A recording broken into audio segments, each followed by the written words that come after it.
Hello everyone.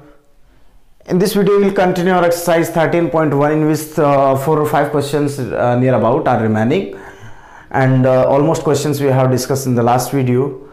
But before the starting of today's lesson, I wants to introduce about the one formula, which is the section formula. In the earlier class, in the class 10th, we have already discussed on the section formula in two-dimensional theory or the coordinate geometry. This formula is looking like same but little bit difference because it was related with the coordinate geometry and this is related with the vector portion. So let's suppose PQ is a vector. मान लो ये कोई vector है, A भी मान लेते हैं, A B कोई vector है, A B कोई भी वेक्टर है, and C is any point. ठीक है, और ये इसको m/n में डिवाइड कर रहा है. क्लियर है बात यहां तक? या फिर मैं ये लेता हूं, m इधर लेता हूं, m/n ऐसे बन जाएगा m/n AC/CB. ठीक है यहां तक? चलो हमें क्या डिराइव करना है, सेक्शन फॉर्मूला. तो थोड़ा सा यहां पे फोकस करें. पहले तो ए बी जो वेक्टर है यू मान लेते हैं कि ओ ओरिजिन पॉइंट है. ठीक है, ओ ओरिजिन पॉइंट है, तो ए का पोजीशन वेक्टर क्या होगा? Position vector of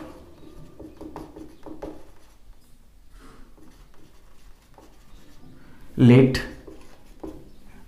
position vector of A is, मैं इसका पोजीशन वेक्टर ए से डिनोट कर लेता हूं और इसका पोजीशन वेक्टर मैं बी से डिनोट कर लेता हूं. भाई ए और बी वेक्टर दिए हुए होंगे आपके पास, या फिर ए बी वेक्टर आपके पास अवेलेबल हो, कोई ना कोई कंडीशन जरूर होगी. And position vector of B is equals to B, ये कंडीशन होगी. और ये अपना कोई मूविंग पॉइंट है सी, जो यहां पर भी हो सकता है, कहीं पर भी हो सकता है. And position vector of C is equals to R अपन कंसिडर कर लेते हैं. बात समझ में आ गई होगी. अब हम वेक्टर AC कैलकुलेट करें तो हम इसको OA से भी तो डिनोट कर सकते हैं, और इसको डिनोट कर सकते हैं OB, और इसको डिनोट कर सकते हैं OC. यहां तक तो कोई प्रॉब्लम नहीं है. भाई A का पोजीशन वेक्टर हो गया OA, B का पोजीशन वेक्टर OB और C का पोजीशन वेक्टर हो गया OC. अब चलते हैं आगे. देखो यदि हमें AC वेक्टर कैलकुलेट करना है तो क्या होगा? Now vector AC is equals to C का position vector OC minus OA. Clear? तो ये हो गया आपके पास C का position vector R and minus A. ये मिला, A से मिल गया हमें CB. Vector CB is equals to, vector CB क्या हो जाएगा? पोजीशन वेक्टर ऑफ B, तो B का हो गया OB माइनस OC, बोल सकते हैं ऐसे. तो OB का हो गया आपका B and minus R. Clear है? And in this statement is given that AC upon CB, vector AC given that AC upon CB is equals to m upon n. Now multiply it cross, क्या मिलेगा? m CB is equals to n AC. ये result मिला हमें. अब देखो value रख दो, CB की वैल्यू यहां से m B minus R is equals to n R minus A. Clear है बात यहां तक?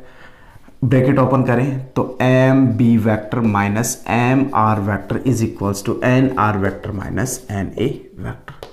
इसको इधर ले आओ, इसको इधर ले जाओ, पॉजिटिव वैल्यूज एक साथ कर रहा हूं मैं, तो ये उधर जाएगा तो हो गया एन ए वेक्टर प्लस, पहले तो ये as it is M B vector plus N A vector. ठीक है यहां तक? Is equals to N R vector minus plus M R vector. सही है ना? एम आर वगैरह वगैरह सारी वैल्यू. हमें किसकी वैल्यू चाहिए? आर के यहाँ से, तो देखो आर क्या आ जाएगा, R vector is equals to, R common लिया तो ये बचा M plus N is equals to M B vector plus N A vector. अब और फाइनली क्या आया, R vector is equals to M B plus N A upon M plus N. ये section formula होगा कौन सा, इंटरनल सेक्शन फॉर्मूला।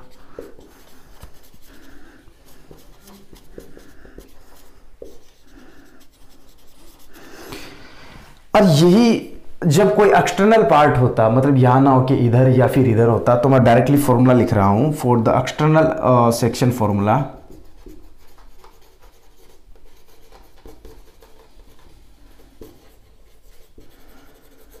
आपके पास क्या होगा, R vector is equals to M B vector minus N A vector upon M minus N. So please pause the video and note it down. Now let's start the question number 12th of the given exercise. Find the position vector of a point R which divides the line joining two point P and Q whose position vectors are। देखो हमें दे रखा है position vector of P,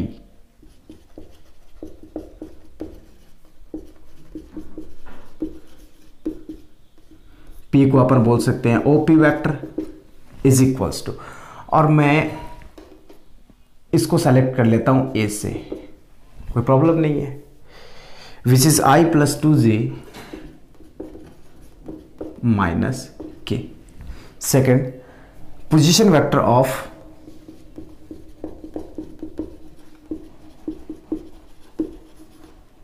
Q, इसको O Q select करते हैं, which is let suppose B and given I plus J plus, and this is the answer of question number 9th. Now what we have to calculate, find the position vector of a point R, find the position vector of a point R which divides a vector PQ internally और externally। इन किस ratio में divide कर रहा है, 2:1 में। Clear, तो हमें यहां पे दे रखा है एम रेशियो, और अपन let the position vector of R is equals to O R, और इसको मान लेते हैं अपन आर वेक्टर से, और जो अपना फॉर्मूला था उसके अकॉर्डिंग हमने सारी वैल्यू को कंसिडर कर ली है। And given ratios, given ratio is equals to M ratio N which is equals to 2:1, ये हमें दे रखा है। ठीक है, चलिए अब करते हैं condition first. If R divides internally, R divides internally, इस सिचुएशन में आर के लिए फॉर्मूला क्या बनेगा, आर इज इक्वल्स टू क्या बनेगा, M B vector minus N plus N A vector upon M plus N. Clear है बात यहां तक? implies that R is not given, we have to calculate। M is to B, B is I plus J plus K plus N is 1 into I plus 2J minus K upon 2 plus 1। Clear? Now simplify, R vector is equals to 2I plus 2J plus 2K plus I 2J minus K upon 3, और finally R vector is equals to 2I plus 2I 3I, 2I plus I 3I, 2J plus 2J 4J and plus K upon 3, or we can say that vector R is equals to I plus 4 upon 3J and plus 1 upon 3K।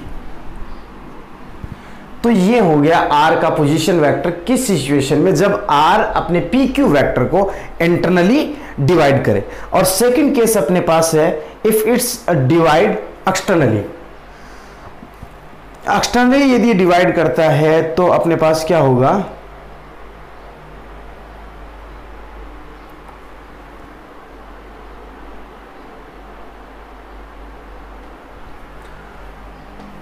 Second condition, if R divides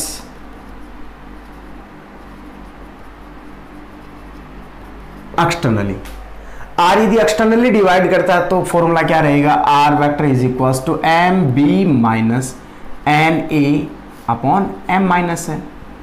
values apply कर देनी है। R is equal to means एक तो ये symbol change होगा, एक ये symbol change होगा, तो मैं चेंज कर रहा हूं 2i plus J plus K minus i plus 2j minus K, 2 minus 1। Result देखो यहां से, R vector is equal to 2i 2j 2k minus i minus 2j plus k upon 1, और we can say that R vector is equal to 2i minus i is i, ये cancel हो गया, ये बना 3k।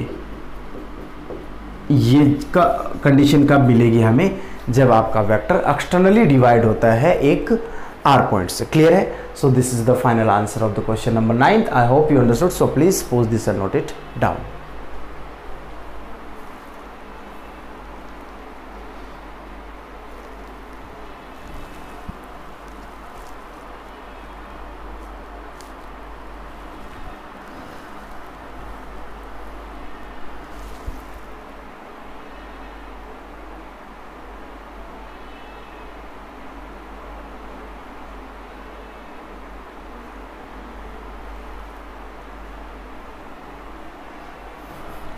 Now the next formula, position vector of the midpoint of a vector.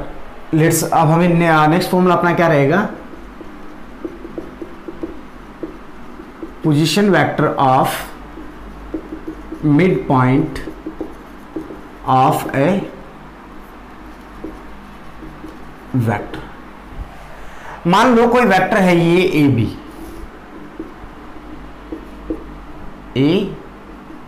कोई vector है, ठीक है। R ये मैंने C पॉइंट लिया, ये इसका मिड पॉइंट है। इनके पोजीशन वेक्टर की बात करें तो ये इसका पोजीशन वेक्टर A हो गया, ये इसका R मान लेते हैं, और ये इसका हो गया B वेक्टर, और ये रेशियो हो गया M ratio, and recently we discussed about it. C is the mid point, then M ratio N is equal to 1। Clear है बात यहां तक? और हमें R पॉइंट कैलकुलेट करने का फॉर्मूला ये था, ये एक्सटर्नली तो पॉसिबल नहीं है, ये इंटरनली होगा, मिड पॉइंट होगा तो definitely internal. R vector is equals to M B plus N A upon M plus N, ये फॉर्मूला था।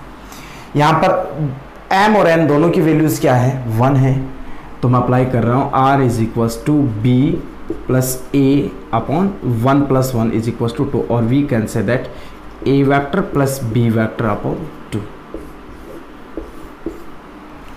क्लियर है? मीन्स दोनों वेक्टर्स को ऐड करो और 2 से डिवाइड कर, तो जो भी रिजल्ट आएगा वो आपके मिड पॉइंट के वेक्टर्स आ जाएंगे। क्लियर? तो चलिए करते हैं क्वेश्चन नंबर 14, जो किसी 13 जो किसी फॉर्मूले पे बेस्ड रहेगा। Find the position vector of the mid point of the vector joining the point. ठीक है, coordinate are given. Question number 13,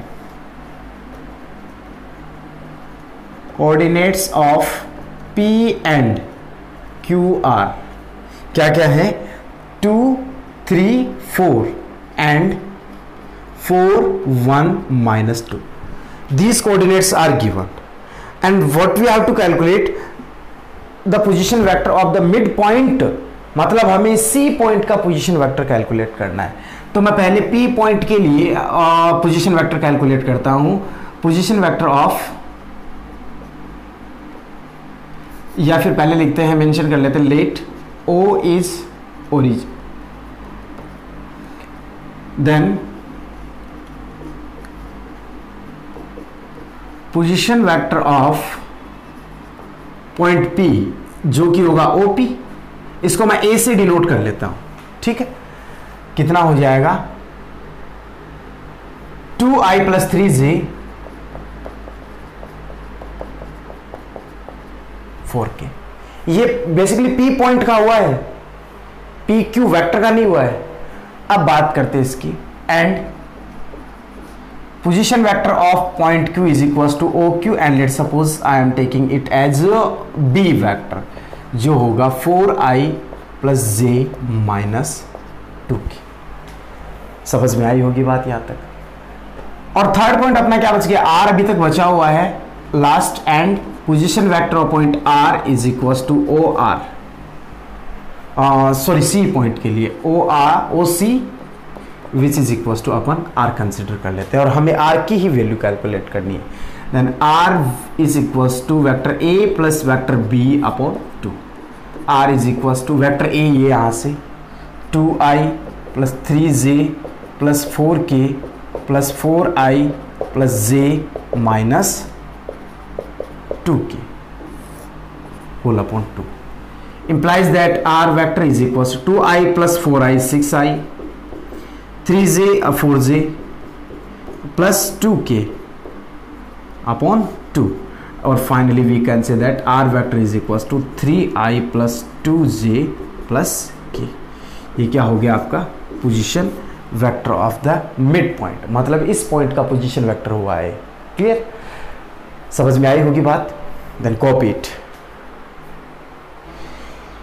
Now last and final question of the exercise 13.1 question number 14, which is show that the points A, B and C with the position vector this and this जो भी हैं दे रखे, mention कर लूंगा, respectively form the vertices of a right angle triangle।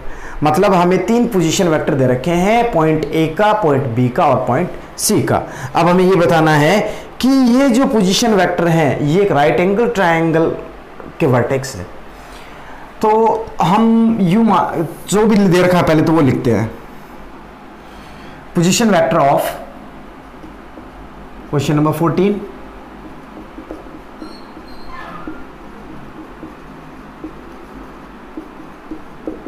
Point A, जिसको मैं ओ ए से denote कर रहा हूं और बुक कह रही है स्मॉल ए वेक्टर से। ठीक है, सेम ही है क्योंकि ओ रीजन रहेगा यहां पे, which is 3i minus 4j and minus 4k। Next, position vector of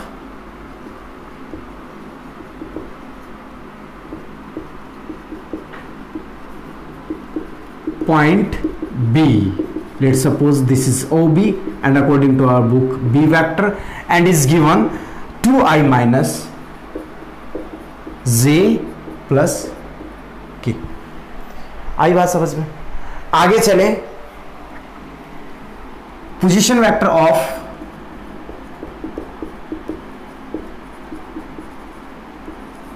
point C which is OC vector and given small c, which is I minus 3j minus 5k। अब हमें ये बताना है कि ये जो वर्टिसेस हैं ए बी सी, जो वर्टिसेस हैं वो एक राइट एंगल ट्राइंगल के। चलो देखो एक्सप्लेन करता हूँ। मैं मान लो कि ये राइट एंगल ट्राइंगल कंसिडर करता हूँ, ये अपना मान लो कि ये मान लो ओरिजिन है, ये हुआ ए, ये हुआ बी, और ये हो जाए, या फिर थोड़ा सा पीछे मान लेते हैं, यहाँ कर लो ए बी एंड सी, ये अपना ओरिजिन पॉइंट है, ये ए वेक्टर है, ये बी वेक्टर है और ये सी वेक्टर। हमें क्लियरली नहीं पता कि ये ए ये वाला है, ये वाला है, मैंने तो बस मेंशन किया है एक बार नोटेशन में लाने के लिए। तो ये पोजीशन वेक्टर हो गए, मतलब पर्टिकुलर ये पॉइंट हो गया, ए वेक्टर है तो ये ए होगा, ये बी होगा और ये सी होगा। ए की बात करें तो 3i minus 4j minus 4k। B को डिस्कस करना चाहें तो 2i minus j plus k, and for the point C i minus 3j minus 5k। ऐसे दे रखा है। अब पहले तो अपन क्या करेंगे, पहले तो हम वेक्टर ए बी कैलकुलेट कर लेंगे, फिर पहले तो हम वेक्टर ए बी कैलकुलेट कर लेंगे, फिर वेक्टर बी सी कैलकुलेट कर लेंगे, फिर वेक्टर ए सी कैलकुलेट कर लेंगे। तो ए बी कैलकुलेट करने का फॉर्मूला रहेगा अपने सभी के लिए common formula, x2 minus x1 i, y2 minus y1 j and z2 minus z1 k। ये कॉमन फॉर्मूला रहेगा। हम ये सभी वैल्यूज अप्लाई करके इनके particular vector A B, B C, A C जो भी वेक्टर है वो कैलकुलेट कर लेंगे। फिर ए बी जैसे ये वेक्टर आएगा, फिर इसका मैग्नीट्यूड कैलकुलेट करेंगे, इसका मैग्नीट्यूड कैलकुलेट करेंगे और इसका मैग्नीट्यूड कैलकुलेट। एक्चुअली क्यों कर रहे हैं ऐसा? We know that in a right angle triangle the square of the longest side is equal to the sum of the square of the remaining two sides. और longest side को अपन क्या कहेंगे? हाइपोटेनियस। और जो बाकी जो दो साइड बच गई, एक बेस रहेगा और दूसरा परपेंडिकुलर रहेगा। तो लॉन्गेस्ट साइड का जो स्क्वायर है, square of the longest side is equals to the square of the sum of the remaining two sides. तो हम इनके वेक्टर कैलकुलेट करके हम वेक्टर के मैग्नीट्यूड कैलकुलेट करेंगे, तो वहां से हमें ये आइडिया मिलेगा कि सबसे बड़ा वेक्टर कौन सा है। फिर हम उसका स्क्वायर करेंगे, जो रिजल्ट आएगा उसको हम सेपरेट कर लेंगे। And then we will try to calculate the magnitude of the remaining two vectors, जो कि पहले वाले से छोटे होंगे डेफिनेटली, और फिर उससे उनका स्क्वायर करके हम सम करेंगे और उनका सम पीछे वाले के इक्वल आ रहा है तो ये राइट एंगल ट्रायंगल के वर्टिसेस हैं, अदरवाइज नहीं है। तो चलिए करते हैं स्टार्ट। तो सबसे पहले अपन हमें क्या कैलकुलेट करना है? हमें कैलकुलेट करना है vectors, vector A B, vector B C and vector A C. Now,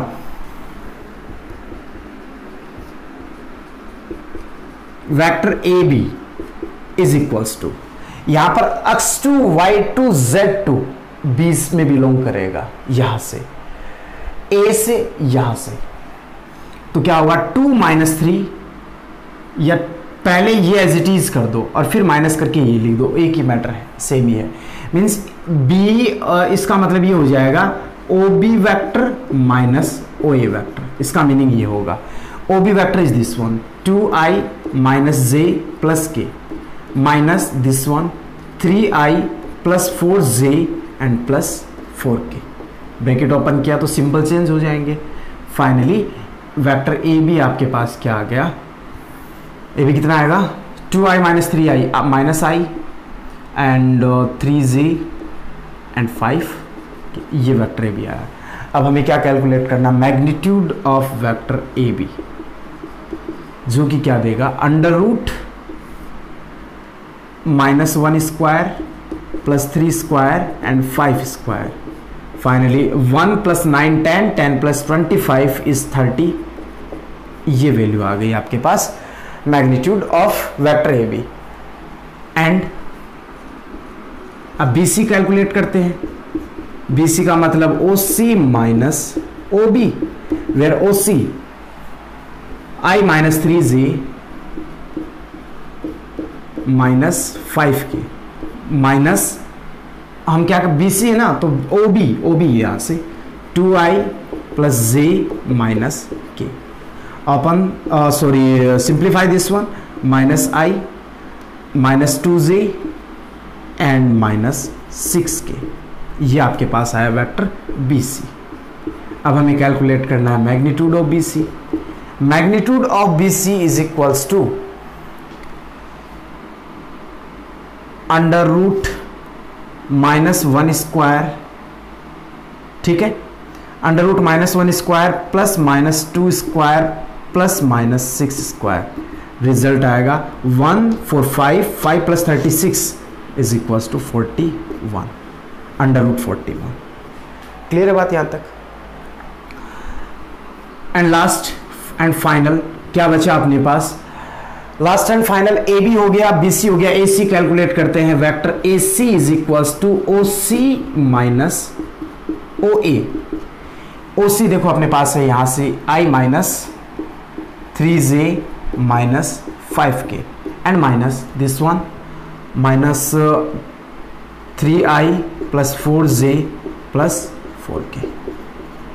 Got it? Now simplify this. I minus 3I minus 4I sorry -2i, -3i तो ये बना i, -i ये बना, और ये रिजल्ट आया वेक्टर AC। अब देखो AC का मैग्नीट्यूड क्या आएगा आपके पास, √-2 square plus 1 square plus minus 1 square, 4 plus 5 plus 6, ये आ गया 6 आया। क्लियर है। अब देखो सबसे लॉन्गेस्ट इसमें ये है, तो हमें क्या करना है, इसका square. For a right angle triangle we know that for a right angled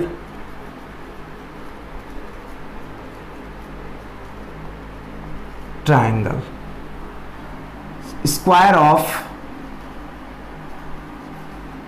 the longest side is equals to sum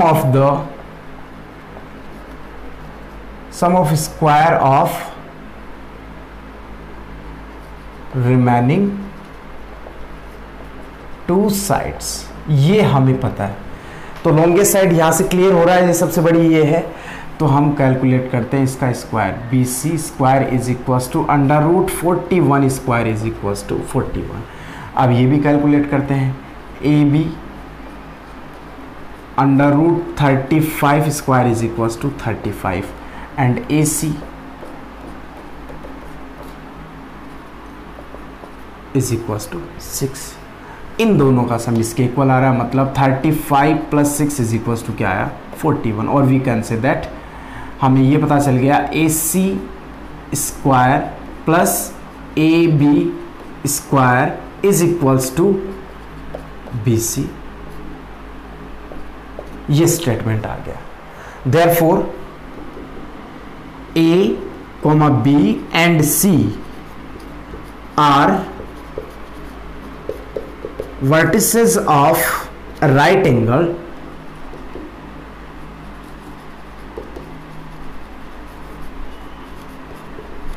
triangle in which